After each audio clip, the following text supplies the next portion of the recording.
গল্পটি দেখার সম্পূর্ণ অনুরোধ রইল। আরও এমন দারুণ দারুণ গল্প পেতে আমাদের চ্যানেলটি সাবস্ক্রাইব করতে ভুলবেন না এবং পাশে থাকা বেল আইকনটি ক্লিক করে নতুন ভিডিওর নোটিফিকেশন আগে পেতে থাকুন। তো চলুন শুরু করা যাক আজকের গল্প। গল্প পাঠে প্রেয়সী। এই কাহিনীটা বিদীপ্তার, যে নাকি একজন সমাজের নাম দেওয়া সোকল্ড হিজড়ে। অন্যদের মতো ট্রেনে বাসে হাততালি দিয়ে বিদীপ্তা টাকা রোজগার করে। সে পড়াশোনা করে ডাক্তার হতে চেয়েছিল, কিন্তু কিছু লোকেরা সেটাও করতে দিল না। ওকে জোর করে এরকম কাজ করতে বাধ্য করল, কিন্তু হার মানেনি বিদীপ্তা। ট্রেনে বাসে হাততালি দিয়ে যত টাকা রোজগার করত, বেশিরভাগ টাকা জমিয়ে জমিয়ে সে পড়াশোনার কাজে লাগাতো। বিদীপ্তার স্বপ্ন ছিল ডাক্তার হয়ে মানুষের সেবা করবে এবং সমাজকে জানাবে যে হিজড়ে হওয়া কলঙ্কিত হওয়া নয়। অনেক কষ্ট করে পড়াশোনা করে দ্বাদশ শ্রেণী পাশ করলো বিদীপ্তা। ওর পরিবার চাইছিল না আর পড়াশোনা করুক বিদীপ্তা, কিন্তু হার মানেনি। সে যতটুকু রোজগার করত তা দিয়ে তার পরিবারও চালাতো এবং তার পড়াশোনার খরচও টানত। বিদীপ্তা নিট পরীক্ষা দিয়ে কলেজে ভর্তি হয়ে পড়াশোনা করে ডাক্তার হতে চেয়েছিল।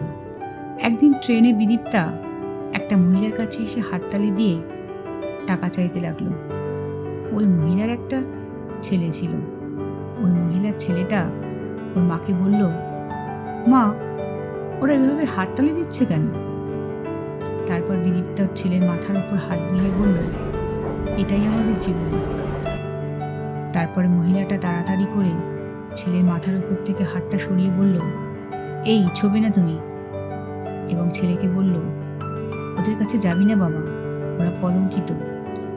একথা শুনে হাসি দিয়ে বিদীপ্তা বলল, হ্যাঁ, আমরা কলঙ্কিত, কিন্তু আপনাদের মতো মানুষের জন্য। একথা বলে ও চলে গেল। কিছুদিন পর বিদীপ্তা নিট পরীক্ষা দিতে যাচ্ছিল। তখনই রাস্তা পার হওয়ার সময় হঠাৎ করে দেখে একটা বাচ্চার অ্যাক্সিডেন্ট হয়েছে এবং সে রক্তাক্ত অবস্থায় রাস্তার ধারে পড়ে আছে। তারপর সেখানে গিয়ে দেখে রক্তাক্ত অবস্থায় সেই বাচ্চাটা ট্রেনে যার মাথার উপর হাত বুলিয়েছিল বিদীপ্তা। আশেপাশে কেউ ছিল না। বাচ্চাটাকে তাড়াতাড়ি করে সে হসপিটালে নিয়ে যায়। বাচ্চাটাকে দেখে সেখানে ডাক্তাররা বলে যে ওর ও নেগেটিভ রক্ত খুব তাড়াতাড়ি দরকার, না হলে বাচ্চাটা প্রাণ যেতে পারে।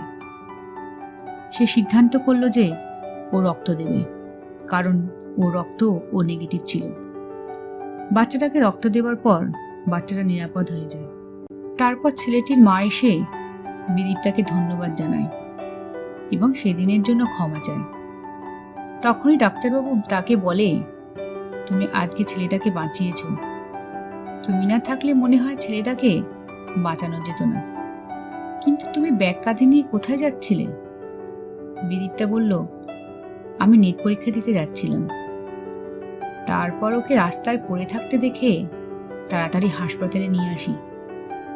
তারপর ডাক্তারবাবু বলল, তোমার এত বড় পরীক্ষা ফেলে দিয়ে তুমি বাচ্চাটাকে বাঁচালে, যার মা তোমাকে অপমান করেছিল?